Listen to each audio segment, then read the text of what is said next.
অবশেষে গোটা বিশ্বের আশঙ্কাই সত্যি হল।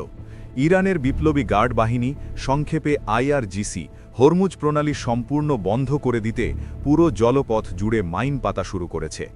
কয়েকদিন আগে রেডিও বার্তার মাধ্যমে এই প্রণালীতে জাহাজ চলাচল বন্ধ ঘোষণা করা হয়েছিল।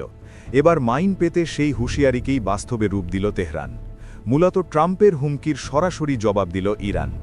সূত্র জানাচ্ছে, এখনও পূর্ণ মাত্রায় অভিযান শুরু হয়নি, তবে গেল কয়েকদিনে পানিতে বসানো হয়েছে কয়েক ডজন মাইন বসানোর ৮০ থেকে ৯০% জাহাজ ও নৌকা এখনও অব্যবহৃত রয়েছে।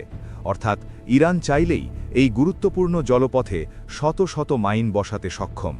বর্তমানে আইআরজিসি ও ইরানের প্রচলিত নৌবাহিনী মিলে হরমুজের চারপাশে তৈরি করছে শক্তিশালী প্রতিরক্ষা বলয়। তাদের কাছে রয়েছে মাইন বসানো বিশেষ নৌযান, বিস্ফোরক বোঝাই দ্রুতগামী নৌকা এবং উপকূলভিত্তিক ক্ষেপণাস্ত্র ব্যাটারি। আন্তর্জাতিক বার্তা সংস্থা সিএনএন জানিয়েছে, এই সম্মিলিত শক্তি দিয়ে হরমুজকে ঘিরে অত্যন্ত জোরালো প্রতিরক্ষা ব্যবস্থা গড়ে তোলা সম্ভব।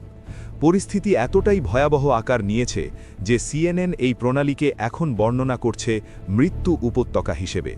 এদিকে যুদ্ধ শুরুর পর থেকে হরমুজ প্রণালী বন্ধ থাকায় উপসাগরীয় অঞ্চলে আটকে পড়েছে প্রায় ১৫ মিলিয়ন ব্যারেল অপরিশোধিত তেল এবং প্রায় ৪০ মিলিয়ন ব্যারেল পরিশোধিত জ্বালানি। ইরাক ও কুয়েতের মতো দেশগুলোর তেল রপ্তানির একমাত্র পথ এই হরমুজ প্রণালী। ফলে তেল পরিবহনের অনিশ্চয়তায় আন্তর্জাতিক বাজারে তেলের দামে সৃষ্টি হয়েছে চরম অস্থিরতা। মনে রাখতে হবে, বিশ্বে পরিবাহিত মোট অপরিশোধিত তেলের প্রায় ২০% পরিবহন হয় এই হরমুজ প্রণালী দিয়েই। ইরান জানে, এই প্রণালীতে মাইন বসালে ঝুঁকি বিবেচনায় তেলবাহী জাহাজ চলাচল কমে যাবে। এতে বৈশ্বিক বাজারে তেলের দাম বাড়বে এবং চাপ পড়বে আন্তর্জাতিক অর্থনীতিতে।